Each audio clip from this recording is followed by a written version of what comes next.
មានអាស្ដេចចង្រៃមួយកើតមកទៀតកើតចំថ្ងៃកបฏក្បាលថ្ងៃទី31ខែតុលាឆ្នាំ22អាថ្ងៃហ្នឹងនៅប្រទេសអាមេរិកនេះគេហៅថ្ងៃខ្មោចអត់ក្បាលខ្មោចពាក់ក្បាលផ្លែលពៅចូលនេះចូលគ្រាន់តែនំគមមួយទេចំណាយលុយជាតិថតកុនថតម៉ែកូនវាបំផ្លាញប្រទេសវាថតកុនវាលេងលបែងវាជប់លៀងវាបំផ្លាញស្រុកដើម្បីតានំគមប៉ប៉ិនបាត់ដៃទូជាបាត់ដៃហ្នឹងវាអត់គិតរឿងបាត់នាំប្រទេសឲ្យរឹងមាំទេវាកើតចូលថ្ងៃវាឡើងសោយរាជឬសូ Milton Osborne ថាទៀនជ័យនៅវាំងអលត់ទៀតម្ដាយប្រាប់បរោហិតថាកុំឲ្យមាត់រឿងហ្នឹងឲ្យហៅរ៉ាទាយថាវាកើតស្អីបានទៀនជ័យអលត់ថាស្ដេចអង្គនេះវារំលែករាជវង្សវាមិនមែនជាកូនតោទេវាជាកូនខ្លាត្រីតែកើតមកបំផ្លាញរាជវង្សប្រទេសខ្មែរបានឈានចូលប្រវត្តិសាស្ត្រងងឹត The Dark Age of Cambodia History បានដល់1845បានយួនហើយនឹងសៀមនឹងវាដាក់អង្គឌួងឲ្យឡើងសោយរាជដាក់អង្គឌួងឲ្យឡើងសោយរាជអង្គឌួងនឹងខំប្រឹងកសាងទើបមុននឹងក្លាប់នឹង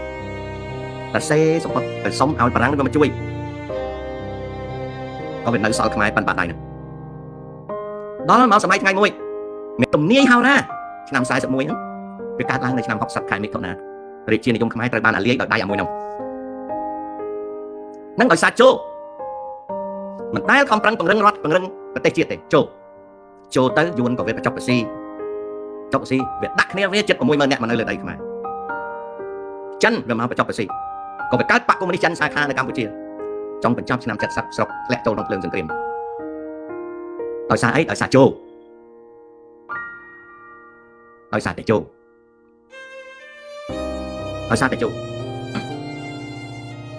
ដល់ចូលអស់ពីហ្នឹងទៅស្រុកកើតសង្គ្រាម17មេសាអាចូលមួយយួនវាចាំកើតមកឈ្មោះវាអាឡុតសអានឹងកើតមកបដិវត្តមហាលុតផ្លោះមហាអស្ចារ្យចូលមានស្រូវមានមីទាំងអស់កាប់សម្លាប់ប្រជាជនឯងគ្រប់គ្រងអំណាចលក្ខការខ្ពស់រស់បានយូរ3ឆ្នាំ8ខែ20ថ្ងៃអាចូលមួយហ្នឹងក៏យួនដកវត្តចោលទៅដាក់អាចូលមកក្រុមទៀតចូលមកប្រទេសខ្មែរមិនដែលរឹងប៉ឹងពីព្រោះមានសត្វតពួកអាចូលដូច្នេះហើយខ្មែរតលតែមេដឹកនាំខ្មែរឈប់ចូលបានរឹងប៉ឹងចឹងបានជាអាប្រវត្តិសាស្ត្រ1834ដល់1842ហ្នឹងវាកើតមកទៀតបណ្ដាសាហ្នឹងវាកើតមកដោយសារយើងចូលហើយនឹង fake ចុះដោះរួចទេអាបញ្ហាហ្នឹងដោះរួចមិនដោះរួចឈប់ចូលរៀនរកសន្សំវិនិយោគយើងដោះស្រាយរួចអាហ្នឹងអញ្ចឹងណាអាហ្នឹងអញ្ចឹងឲ្យតែឈប់ចូលទៅដោះស្រាយរួចហើយអាហ្នឹងអញ្ចឹងនេះប្រវត្តិសាស្ត្រវាកើតមកអញ្ចឹង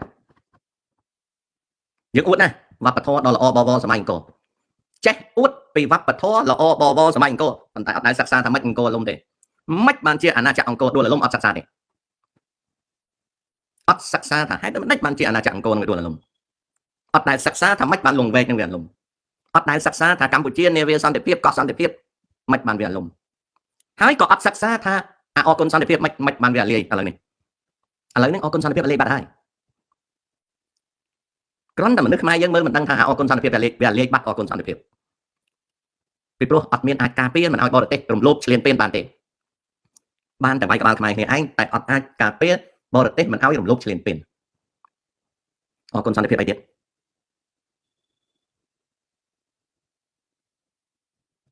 អញ្ចឹងដើម្បីកែប្រែឈប់ចូលហើយរៀនដើម្បីរឹងប៉ឹងឈប់ធ្វើបាបប្រជាជនខ្លួនឯងឈប់ធ្វើបាបប្រជាជនខ្លួនឯងឈប់ដុតរោលឈប់ចោទប្រកាន់ឈប់តាមអាឃាតព្យាបាទខ្មែរគ្នាឯងយកចិត្តទុកដាក់